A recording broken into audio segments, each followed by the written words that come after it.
Hi friends, అవాజు ఈరోజు మనం ఈ వీడియోలో 30 జూలై 2024 నాడు మన ఇండియన్ స్టాక్ మార్కెట్ యొక్క మూవ్మెంట్ ఏ విధంగా ఉండబోతుందో ఈ వీడియోలో క్లియర్ కట్గా మాట్లాడుకునే ప్రయత్నం చేద్దాం. ఫస్ట్ నిఫ్టీ ఫిఫ్టీ విషయాన్ని మనం పరిశీలిస్తే మనకు ఉన్న ప్రకారం నిఫ్టీ ఫిఫ్టీ యొక్క హై వచ్చేసి 24,980 వరకు హై వెళ్ళడానికి ఛాన్స్ కనిపిస్తుంది. లో వచ్చేసి 24,700 వరకు లో సేల్ అవడానికి స్కోప్ ఉంది. కాబట్టి మీరు 30 జూలై 2024 నాడు నిఫ్టీ ఫిఫ్టీని బేస్ చేసుకొని ఈక్విటీ మార్కెట్లో ట్రేడింగ్ చేసినా సరే లేదా ఆప్షన్ ట్రేడింగ్ చేసినా సరే ఖచ్చితంగా ఈ 2 నెంబర్స్ని దృష్టిలో ఉంచుకునే ప్రయత్నం చేయండి. హై వచ్చేసి 24,980, లో వచ్చేసి 24,700. ఈ 2 నెంబర్స్ మధ్యనే నిఫ్టీ ఫిఫ్టీ మూవ్మెంట్ ఇవ్వడానికి ఛాన్స్ ఉంది. దాని తర్వాత మనకున్న మరొక index bank Nifty. Bank Nifty విషయాన్ని మనం పరిశీలిస్తే మనకు ఉన్న ప్రకారం బ్యాంక్ నిఫ్టీ యొక్క హై వచ్చేసి 51,700 గాను, లో వచ్చేసి 51,100 గాను నమ్మకానికి ఛాన్స్ ఉంది. కాబట్టి మీరు 30 జూలై 2024 నాడు బ్యాంక్ నిఫ్టీని బేస్ చేసుకొని ఆప్షన్ ట్రేడింగ్ చేస్తే ఖచ్చితంగా ఈ 2 నెంబర్స్ని దృష్టిలో ఉంచుకునే ప్రయత్నం చేయండి. హై వచ్చేసి 51,700, లో వచ్చేసి 51,100. ఈ 2 నెంబర్స్ మధ్యనే బ్యాంక్ నిఫ్టీ మూవ్మెంట్ ఇవ్వడానికి ఛాన్స్ ఉంది. దాని తర్వాత మనకున్న మరొక ఇండెక్స్ ఏదంటే కనుక ఫిన్ నిఫ్టీ విషయాన్ని మనం పరిశీలిస్తే మనకు ఉన్న ప్రకారం ఫిన్ నిఫ్టీ యొక్క హై వచ్చేసి 23,470 వరకు హై వెళ్ళడానికి ఛాన్స్ ఉంది.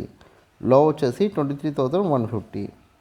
కాబట్టి మీరు 30 జూలై 2024 నాడు ఫిన్ నిఫ్టీని బేస్ చేసుకుని ఆప్షన్ ట్రేడింగ్ చేస్తే ఖచ్చితంగా ఈ 2 నెంబర్స్ని దృష్టిలో ఉంచుకునే ప్రయత్నం చేయండి. హై వచ్చేసి 23,470, లో వచ్చేసి 23,150. ఈ 2 నెంబర్స్ మధ్యనే ఫిన్ నిఫ్టీ మూవ్మెంట్ ఇవ్వడానికి ఛాన్స్ ఉంది. దాని తర్వాత మీ అందరికి వచ్చే కామెంట్ ఒకటి ఏంటంటే ఓవరాల్గా 30 జూలై 2024 నాడు మన ఇండియన్ స్టాక్ మార్కెట్ మూవ్మెంట్ ఎలా ఉండొచ్చు డౌట్ మీకు రావచ్చు. అయితే ఇక్కడ మనకు ఉన్న డేటా ప్రకారం నిఫ్టీ ఫిఫ్టీ కావచ్చు, బ్యాంక్ నిఫ్టీ కావచ్చు, ఫిన్ నిఫ్టీ కావచ్చు, ఈ 3 ఇండెక్స్లు ఓపెన్ అయితే హెవీ గ్యాప్ అప్ లేదా నార్మల్ గ్యాప్ అప్ లేదా హెవీ గ్యాప్ డౌన్ లేదా నార్మల్ గ్యాప్ డౌన్లో ఓపెన్ అవుతాయి.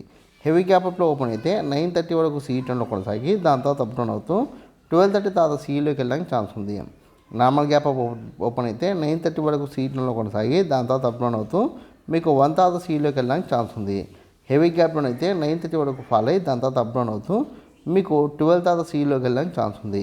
నార్మల్ గ్యాప్ డౌన్ అయితే 9:45 వరకు ఫాల్ అయ్యి దాని తర్వాత అప్ డౌన్ అవుతూ మీకు 1:30 తర్వాత మార్కెట్ CEలోకి వెళ్ళడానికి ఛాన్స్ ఉంది. ఓవరాల్గా చూస్తే కనుక 30 జూలై రోజు మార్కెట్ మ్యాక్సిమం బుల్లిష్ ట్రెండ్ అంటే మార్కెట్ పాజిటివ్లో ఉండడానికి ఛాన్స్ కనిపిస్తుంది. సో ఇక్కడ నేను బుల్లిష్ ట్రెండ్ రిఫర్ చేస్తున్నాను కాబట్టి మీరు ఆప్షన్ ట్రేడింగ్లో భాగంగా CEని తీసుకుంటే నేను ఇచ్చిన హై బ్రేక్ అయిన తర్వాత కూడా ట్రైలింగ్ స్టాప్ అవుతా వెయిట్ చేస్తే మీకు మంచి ప్రాఫిట్ వస్తుంది. లేదు మార్కెట్ పడిపోతున్న మీరు ప్రీఎంటీ తీసుకుంటే నేను ఇచ్చిన లోకి దగ్గరలో లేదా నేను ఇచ్చిన లో బ్రేక్ అయిన తర్వాత ఎక్స్ట్రా అయ్యే ప్రయత్నం చేయండి. ఈ వీడియో కనుక మీకు నచ్చినట్లయితే లైక్ చేయండి, కామెంట్ చేయండి, షేర్ చేయండి. ఛానల్ మటుకు ఖచ్చితంగా సబ్స్క్రైబ్ చేసుకోండి. జై హింద్, వందే మాతరం.